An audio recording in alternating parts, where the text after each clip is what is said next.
My name's Pete Woods. You're watching Hexhamtv. Who are you? Hi Pete, I'm Benji Waterhouse. I'm an NHS psychiatrist, a comedian, and now an author. Yeah, I'm coming to the Queen's Hall on the Friday, the 16th of May. Um, yeah, and really looking forward to that one. I came to the book festival last year and did the smaller room, so it's nice to do the main one. So tell me a little bit about yourself, Benji. Well, I guess. Yeah, like I just said, I went to Leeds Medical School, and there I was a bit more interested in the mind than the body, and so I specialised in psychiatry, and that's when I moved down to London. And then around that same time, I started doing stand-up comedy, arguably as a way of kind of coping with to find some lightness in the darkness at work. I wouldn't be the first person from that world to move into comedy. Joe Brand, who was a psychiatric nurse before she moved into comedy, she always used to say, laughter's the best medicine, although it doesn't work very well for erectile dysfunction.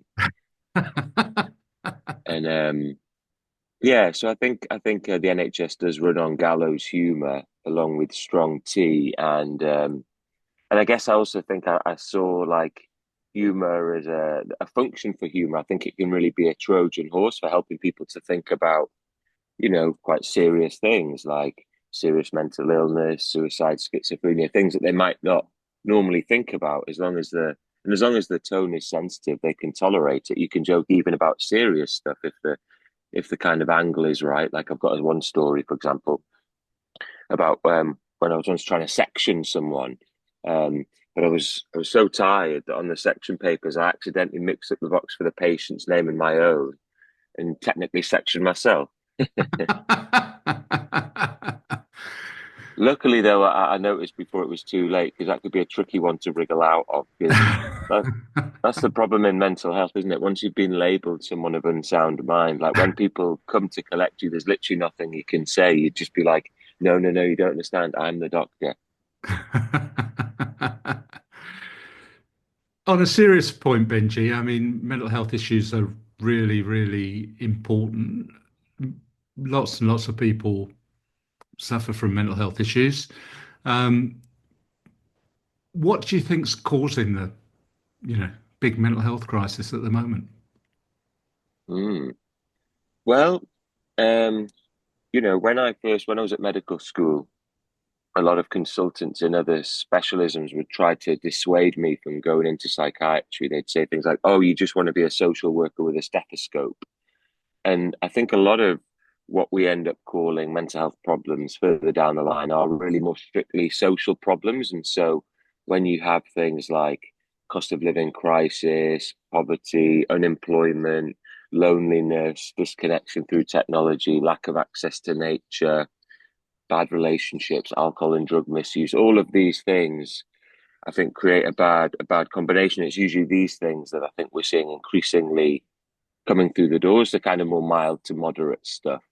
But the more severe stuff, like the schizophrenias that I tend to see in my job where I work in emergency psychiatry, interestingly, they seem fairly constant, whatever's going on, really. And it was really sad because in lockdown, for example, I would see my patient group who we'd all had this experience of, losing our friends and loved ones and connections. And I would often say to my patients, how are you coping with the lockdown? And they'd break my heart when they'd say, oh, it's not really any different.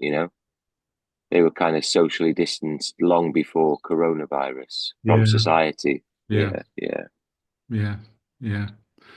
There's a lot of isolated people out there for sure.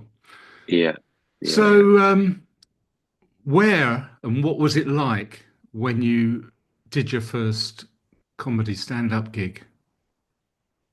Well, I did a comedy course in London, How and did you? then yeah, and then you Can you end like, teach comedy? Can you teach of comedy? course, of Can you? course, of Yeah. course, yeah. Of course, comedy is just trial and error, really, and like panning for gold. And as long as you're listening to the audience and you're taking that data and you take out the bad bits and keeping the good bits, you'll always get better, right? Yeah. Even if it seems a bit more natural than that, you know. But yeah, I did this comedy course, and then that ended with a showcase. and then that went pretty well, really. And yeah, I thought I was a bit of a comedy genius after my first gig, and then I did another gig and realised that I wasn't.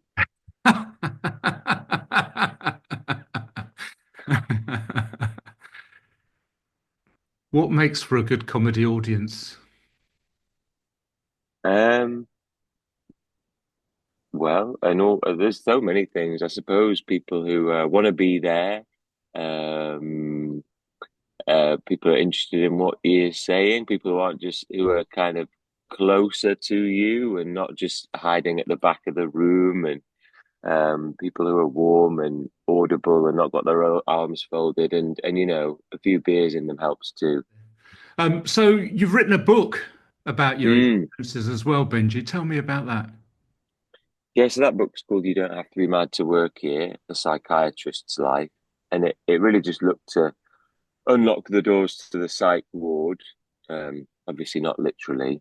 But yeah, and I guess yeah, I wanted to give a voice to like the people with these more severe problems that I've sort of alluded to, who ironically never get airtime in the mental health conversation, which tends to be dominated by more high functioning people who are at the milder end of the spectrum.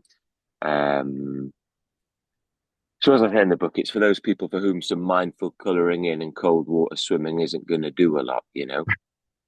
And although obviously there's a place for that stuff too, but Yeah. yeah, and yeah, and I think it was fairly well reviewed. It was number two in the Sunday Times bestseller list, which was nice. And yeah, got some really nice reviews and quotes from people like Joe Brand, who I really admire. Um, yeah, I was really worried about it, obviously, because when you're writing about other people, certainly patients who are vulnerable, you do worry about that.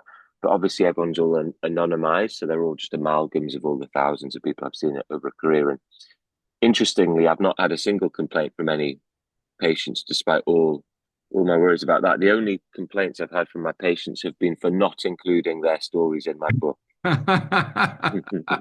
That's book number two. Maybe, yeah, yeah. So people who come to the Queen's Hall on the 16th of May, they'll get a comedy show, but they'll also get a chance to buy the book and actually speak to you. Well, that's it. I mean, yeah, it's going to be a variety of stand-up and storytelling, and then yeah, chapter readings, and then also I'm going to end the show with an audience Q&A, which is really just people's best chance to speak to an NHS psychiatrist without the 12-month waiting list, you know. But yeah, I do. Then lovely if they wanted to buy the book, and then yeah, Waterstones are coming to all the events, so they'll be helping to flog them there. And it's because it's coming out in paperback in the 50 and May the 15th. Um, and I think a lot of people are kind of I've learned from having a hardback first that a lot of people don't like buying hardbacks, like even like my own family, because my own grandmother even was like keen to get the book herself, and she didn't want a free copy. So I was like, okay. So she went to the bookshop and then she called me being like, yeah, Benji, I went to the bookshop to get a copy of your book, but they only had it in hardback. I'm not paying 18.99. So I'm just gonna wait for the paperback to come out, she said. I was like, Granny, you're like 96 years old. Like it's not out for another 12 months, but she didn't mind taking her chances, and luckily there's not long to wait now, yeah. Sounds like something that worked well on an audiobook as well. Well, yeah, I've read the audiobook. Yeah, Penguin wanted me to do that because Oh, great. they said I had a nice sleepy voice. I'm not sure if that's a compliment, but I think I'm probably one of the only audiobooks that starts with a warning at the beginning to not listen to whilst driving.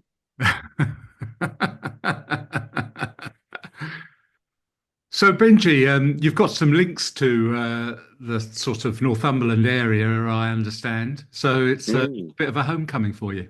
it is. It's being at Hexham Book Festival felt a bit like that for me.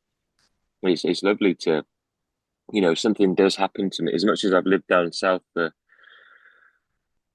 well, yeah, more than a decade now. Something does happen to me when I get off the train at Newcastle. I do feel a greater sense of belonging, and even more so in Hexham. So that'll be very nice. Well, Benji, everybody will be looking forward to your show on the 16th of May at the Queen's Hall in Hexham. We hope it goes well, and best of luck for the rest of your gigs across the country. Um, and best of luck with your book sales. Thank you very much for talking to Hexham TV. Thanks, Pete. Thanks for having me.